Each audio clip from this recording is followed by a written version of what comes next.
What's happening, everyone? Welcome back to the shed. Now it is 2020 and we're going to kick off the new year with our first video. We're going to do a workshop tour. Now, if you guys are new to this channel, welcome along. My name is John McGrath and this is my channel, Man in Shed.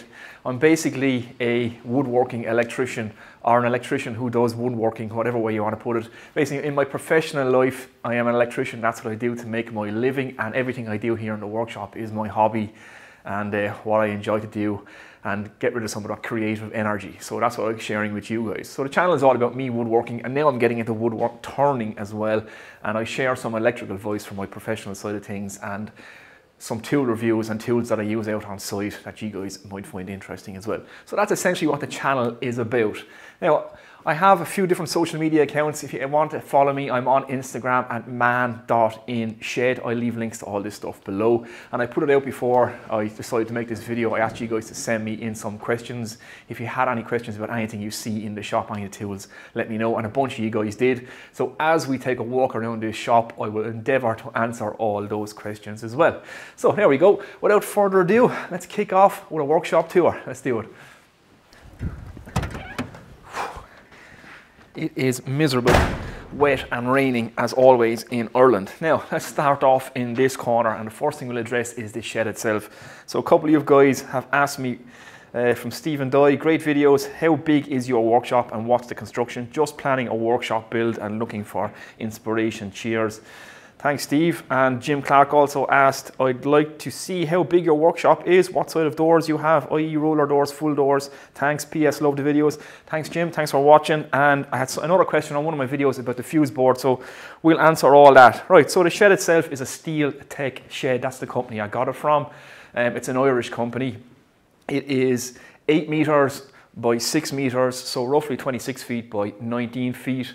2.4 meters to the wall height, so 8 feet, and then it is 3.4 or 11 feet to the apex. And I have a security door as a pedestrian door, and it has a roller door. Now these sheds are available. They can come fully insulated if you want to get them that way. I wish I had gone that route, but the money at the time wouldn't allow me to get a fully insulated shed. So it does get cold in here, and it does get hot in here in the summertime. So insulation is the way to go if you can stretch the extra in your budget. I would recommend you do that. Another question I got asked was about the electrics in here. The fuse board, yes, fuse boards are available in metal. You don't have to put a domestic fuse board in your workshop. You can get industrial fuse boards to go inside your workshop. Your electrician can get you one that will suit the environment that it's going to go into. I recommend going with a steel trunking and conduit system. That's what I've ran around my shop, and you can drop off that anywhere you want for your power points, your switches, your sockets. It's easy to run cables around. It's easy to take away and to add in and to add to the system as your shop grows. So yeah, that's the workshop itself, and that's the electrical system that's in here. Let's rock on. Right, staying in this corner, this is how I heat my shop. Now I should just say before I continue, everything you see in this video, I will probably already have a video up on it, doing a review or a demonstration or an unboxing. So if you want to check through my playlists, they should all be listed there. Woodworking machines, woodworking tools, tool reviews, project builds, they're all in playlists. Just click on the channel and you'll find a video probably on everything that you're going to see in this video. So this is my SIP Fireball. This is just a standard propane heater. It's a torpedo style blow heater. I went for this option because it's quick and easy and it throws out a whole bunch of heat very fast. I get an hour or two in the shop at times in between working and family life and stuff like that. Like I say, everything in here is my hobby. So I wanted something that would heat the shed quickly, something like a turn off, just walk out and everything would be fine. Now ideally a wood burning stove would be beautiful in here, but by the time it got hot enough, heated the shed and I was filling it with timber and stuff like that, I just wouldn't be in here long enough to enjoy it. So that's why I went with that option. Like I say, it kicks out a whole bunch of heat. I have it now 4 months, and that's still on the original tank of gas. That's 33 euros for that propane gas. It's a 10.89 kg cylinder. And yeah, it's doing the job. I'm pretty happy with it. Now the temperature in here does drop quickly after I turn it off. It heats the place in about 2 minutes, but it's not insulated. So I might look to do something about that in the new year, or in this year if I can. So that's my shop heater, torpedo style propane blow heater. Let's move on. Okay, next up is my planer thicknesser, or if you're in America, you will call this a jointer planer, but it's the same thing, does the same job. And this is a Charnwood 10 by 8, and almost every tool you will see in the shop I bought second hand. This is the only one I bought brand new. And yeah, I highly recommend getting yourself a planer thicknesser if you're into woodworking. The time it saves is unbelievable. You can take old stock and flatten it, square it, true it up. You can take rough sawn timber, which is cheaper to buy, and you can prepare your own stock, and it takes minutes. And everything is the same thickness, everything is parallel, everything is square, everything is perfectly flat. It's a great machine. There's a couple of flaws here and there, but I've already done a review. I've done it, how to set up a planer thicknesser and how to flatten and true stock. So that's a video you can check out if you want. But yeah, I highly recommend getting yourself one of them. I would buy one of these before I would buy a table saw if you're thinking of getting into woodworking, because like I say, the time this will save you, especially if woodworking is your hobby and you don't have much time to spend on it. Trying to hand flatten boards with hand planes and true everything up takes forever. And this does it in minutes. So yeah, that's what I highly recommend, getting yourself a planer thicknesser or a jointer planer. Let's move on. Okay, moving on around my dust extraction system, and this is a question I get asked a lot in a lot of my videos, and Dewey sent me a message about your dust extraction, mate. So no problem, Dewey, this is what I use. This is my Record Power DX4000 dust extraction, and I've just put it on some plywood with some casters so I can wheel this around my shed. Now I've already done a review of this, so we're not going to get into it too much. Basically, it's unbelievably powerful. It can be used as a standalone unit, or you can plumb it into an actual plumbed dust extraction system, and you can wheel it around. So that's exactly what I do. So I use it with the 100mm or the 4-inch hose onto all my machines, and you can also use it with a standard 30mm hose or just over 2-inch hose, and for hoovering. So I vacuum the whole shop with this. That's why the place is spotless. It gets down to 0.5 micron, so that's down to the real dangerous stuff, the 0.5 micron stuff. It takes that out. There's 3 filters in it to go through. The only thing about it is its size. It's a little bit on the small side, but for a small shop, it's absolutely perfect. You could hook this thing up to a cyclone if you wanted to. It more than handles my planer thicknesser, and it keeps everything else spotless in here. So that's what I use, and I think it's fantastic just because it's so mobile. And I can plug it into all the machines, and if I want to plumb in an actual dust extraction system, that's powerful enough to run the whole system. So that's it, Record Power DX4000. That's how I keep this shop dust free. Okay, onto my wood turning station, and I've just set this up in the last week or two. I've done videos on all this again, so if you want to check them out, just get on my channel. I'll leave links below as well. This is my Record Power DM320. I've just got this new. I'm just getting into wood turning, so this is something I'm learning and sharing with you guys as well. A bunch of people who watch this channel are into their wood turning, so I'm getting some advice from them. So it's any comments and questions you have, guys, I always read them, so leave them below. So yeah, I've just built a little tool holder station for it, and I've made this workbench. This is a replica of my main workbench, and I've done a video on how to build this 2x4 workbench. It's unbelievably strong and solid, and it'll last you a lifetime, and more importantly, it's really cheap to build. So yeah, it's a midi lathe, so it's a mid-size lathe, variable speed. There is 3 pulleys that you change the belts on. I've done a little review on it already, and yeah, that's basically my wood turning station. I don't know a whole lot about wood turning, so I won't spend too much time here, but basically, yeah, if you're new to this channel, there's going to be wood turning videos coming up. So let's move on. Okay, moving up, this is my bandsaw. It's a Record Power BS300E. I have a lot of Record Power tools in this shop. Most of them I got second hand, but I really like Record Power tools. They're really well made, and they're affordable too. So you get a lot of bang for your buck, and they last a lifetime. I've never had a problem with a Record Power tool. And like I say, they're really reasonably priced too, which is great. So this is just an 8-inch depth of cut, and it has a 12-inch throat. It's not a huge bandsaw, but it's not the smallest one. It's powerful enough for what I need. I don't feel like I need to upgrade it anytime soon. So yeah, it does the job. I highly recommend them. And if you're looking for a bandsaw for your shop, and you're into the hobby end of things, then definitely look at one of these cast iron workbench or worktop on it. They're good and solid, and yeah, that's about it. It's a bandsaw. What more can I say? Let's move on.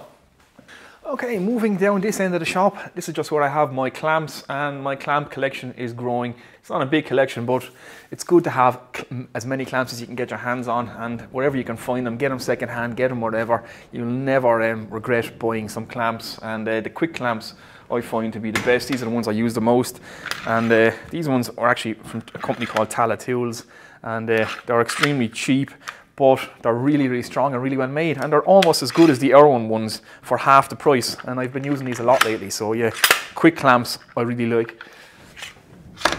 This then is my pillar drill. Again, it's another record power tool. This one was 18 years old when I bought it, but it was like brand new. The guy who sold it, he basically never used it, so I got it for a bargain again, and everything is cast iron. It's unbelievably solid, and I've made a table for it with a removable sliding center, so that's just slides out. It's bolted on there. I've done a video on how to make this, so you can see the corners are mitered, and that just slots in, so you can just keep making a new centerpiece, sliding it in and out as you burn it up and drill through it. So yeah, that's my record power drill press or pillar drill. Okay, quickly moving around the shop then, just on from the pillar drill, just various bits and bobs I have in the corner there, security system up on the wall. My air compressor is here. This is my power tool storage rack. Again, I've done a video on building one of these. Just hang my various power tools here, charging station up here, my radio, then I just have PPE, so your ear protection, dust masks, goggles, and various bits and bobs, screws and stuff like that. So yeah, it's not a bad little station, and it's fairly easy to build, so there's a video on that too if you want to go check it out. It's handy just to have somewhere to hang all your drills and plug in all your batteries, let things charge away up there. And yeah, that's it. So air compressor and power tool charging station. Let's move on. Okay, moving on down, and this is kind of the backdrop you see when I'm standing at my main workbench here. This is just where I hang all my hand tools, so that's just various different inexpensive hand tools there, just a couple of hand saws and stuff like that. There's an axe that I made with a maple handle.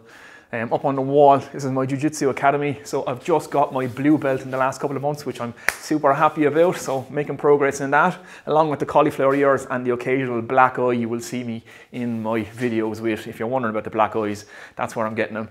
So yeah, it's Gambrew Jiu-Jitsu Academy, and they're affiliated with East Coast Jiu-Jitsu.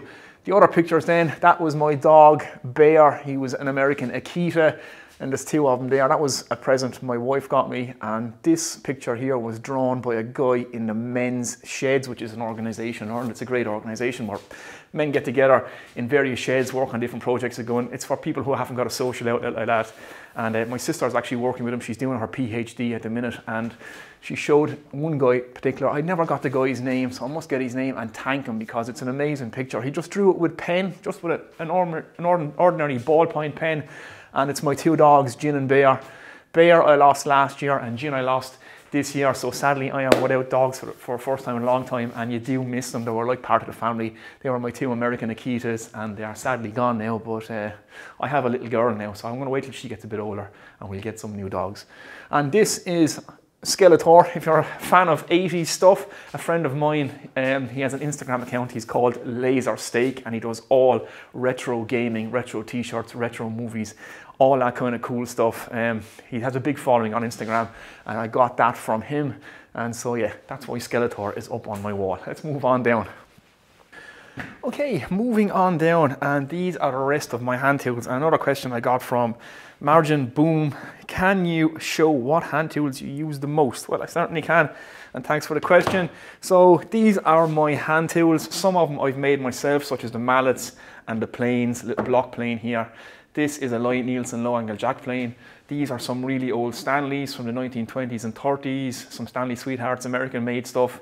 And I always recommend, if you're going to buy hand planes, if you buy some of the older Stanleys and you can tune them up, you'll get yourself a great deal. And bargains like this pop up on eBay from time to time. This is a number 4.5 with a corrugated sole. Again, this is from the Sweetheart era, which is in around the mid-1920s, and some of the best planes Stanley made. And I got this for 14 euros, and it was an awful mess when I bought it. But yeah, I've done videos on all that. These are my Japanese hand saws. Again, Japanese hand saws, they're a great set of hand saws. You can buy them as a set like this. So you have a rip cut and a cross cut saw. You have a dovetail saw, and you have another cross cut saw here, and a flush cut saw. And it's a lot cheaper than buying expensive Western saws. They're easier to use, and they're quite fun to use as well. So the tools I use the most, Margin, my low angle jack plane. Actually, what I recommend if you're getting into woodworking and hand tool woodworking, get yourself a set of chisels, a low angle jack plane and a block plane and some hand saws. And Japanese hand saws are a good way to go if you're on a budget. So yeah, that's what I recommend, and that's what I use the most of my hand tools. That low angle jack plane, this is actually a Lie-Nielsen one. It's probably one of the most expensive hand tools I've ever bought in my life, and it is fantastic. This thing is razor sharp out of the box. It is beautifully made and engineered. Everything is perfectly square, perfectly flat and perfectly true, as you would expect for something this price. And yeah, that's probably the most expensive hand tool I've ever bought. I've also just got from Matt Esley, he's one of my favourite YouTubers. I've bought one of his marking knives, just wanted to support Matt. I watch a lot of his videos, and let's see if we can get the camera to focus in on that. So that's an ebony marking knife, and it's beautifully made by Matt. He's actually sold out of his marking knives, and yeah, really nice. So I'm really happy with that. So that's another tool that's going to get used a lot, and yeah, there we go. So I've probably done videos on almost everything here. I've done videos on how to make the hand planes, the block plane, the jack plane, the wooden mallets. So that's all in the videos below if you want to check them out. And so yeah, that's my hand tools. So let's rock around. I should just say before we move away from the hand tools, what I use for sharpening my planes and my chisels, it's the Veritas Deluxe Honing Guide system in conjunction with this, the Scary Sharp system. Get this from Workshop Heaven. It's a piece of float glass with 3M tape of various grits. It gets down to super fine levels, and it comes a nice little leather mat to go underneath so you can wipe your tools and stuff off on it. But this gets things sharp really fast, really quick, and razor sharp with a highly polished edge, and it's super simple to use. I've already done a video on how to use this. I've done a video on my first impressions when I use this, if you want to check that out. But that's what I use to sharpen my tools. I hand sharpen my tools with this jig and that system. So yeah, that's it. Let's move on. Okay, very quickly, just in this corner, this is my assembly table. This is a table I got for free off a friend of mine. A factory that he worked in was throwing it out, and yeah, what a score. It's a really well-made table, and it's great for doing glue up because wood glue won't stick to the top of this. So, and it's really flat. Then I just have a bunch of offcuts and scrap. I don't throw anything out. I'm kind of a hoarder when it comes to timber, and especially since I have the lathe now, I've loads of stuff that I can glue up and turn. So there's loads of little bits of walnut, maple, sapele and ash, and a few other different varieties up there. So yeah, that's essentially just this little corner. It's just my assembly area. So yeah, not much to see here. Let's move on. Right, moving around, this is my miter saw, and this is the Bosch GCM 12 SDE, and this is a serious piece of kit. I've already done a review on it. Again, this is second hand. I bought this from a guy, a carpenter above in Dublin. He was doing a lot of work in apartment blocks, and this saw was way too big for him, so he was looking to downsize. It's a ton weight, it's 30 kilos, so he didn't want to be carrying this around site, especially through apartment blocks. It was killing him. But it's perfect to set up and leave there in a workshop, or if you're doing roofing, that kind of thing. It is extremely accurate, precise, it gives super clean cuts, and the dust extraction on it is pretty good. I've already done a small review on it. You've all the angles there, all the stops. It's so quick and easy to use, and since I bought this thing, I have sold my table saw.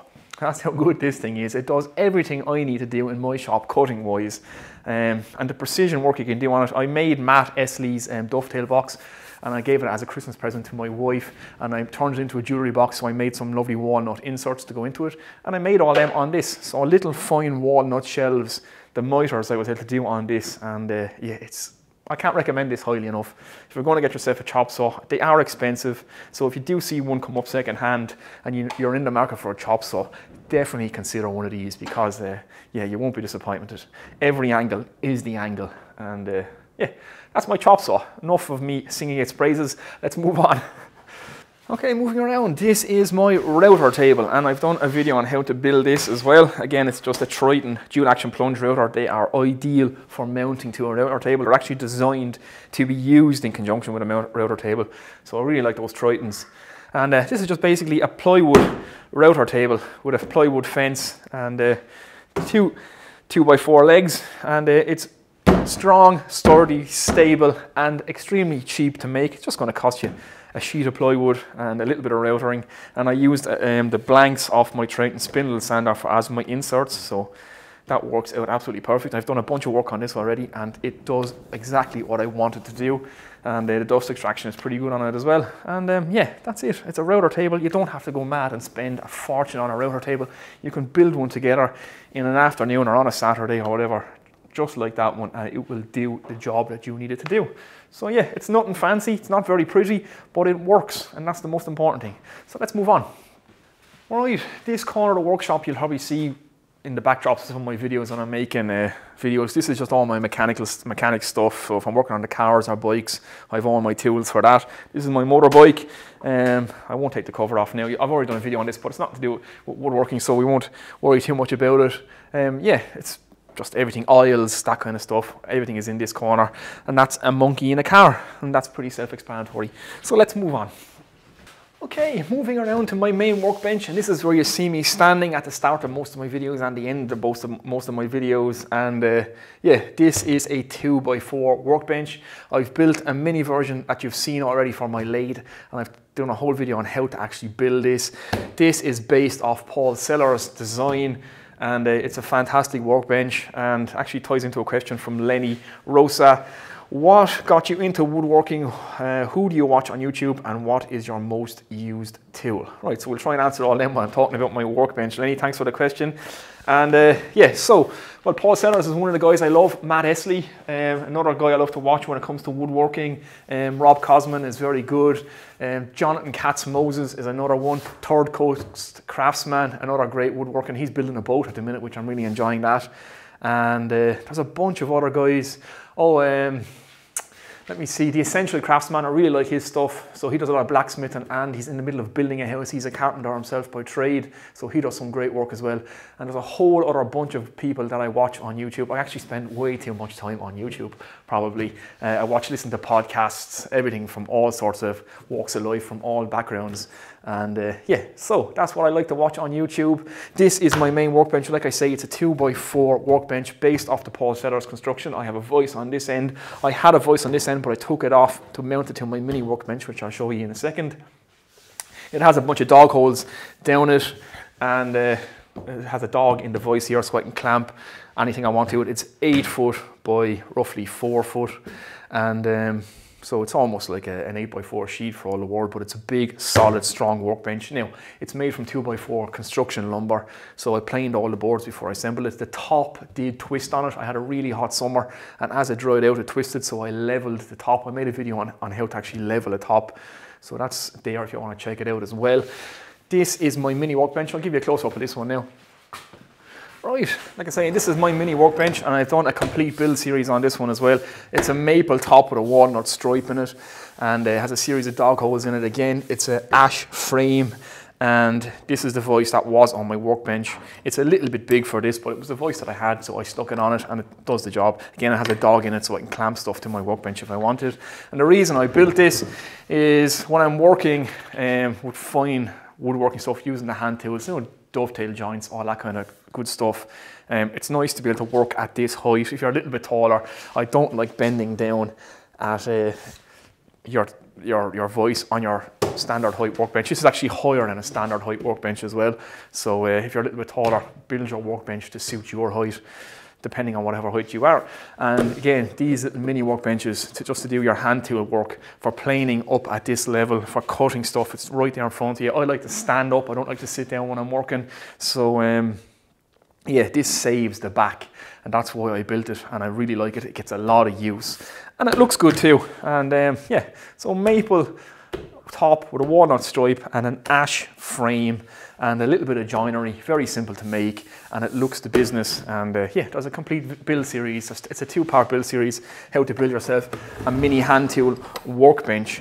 Only thing I recommend is, if I get it around here, is to use a slightly smaller voice. This one is a little bit overkill, and it makes it kind of heavy to move around. But yeah, other than that, if you build yourself one of these, you won't be disappointed.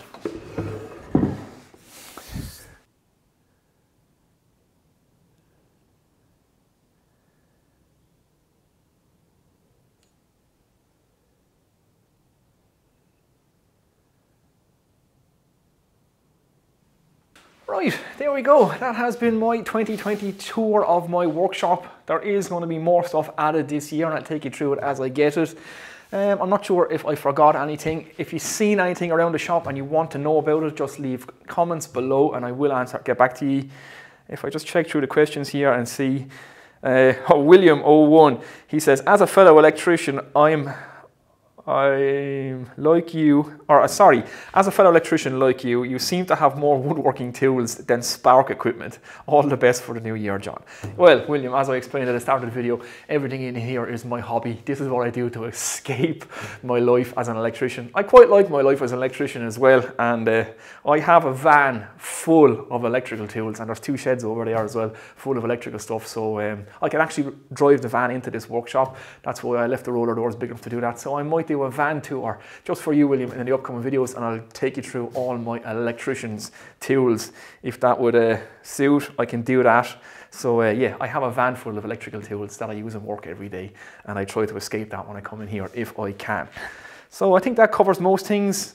Just the construction of the workshop, I went through most of that. It's a concrete floor. I poured it in 2 stages. So the main floor itself here is actually fiberglass reinforced. One thing you're going to be guaranteed when you're pouring concrete or a slab this size, it will crack.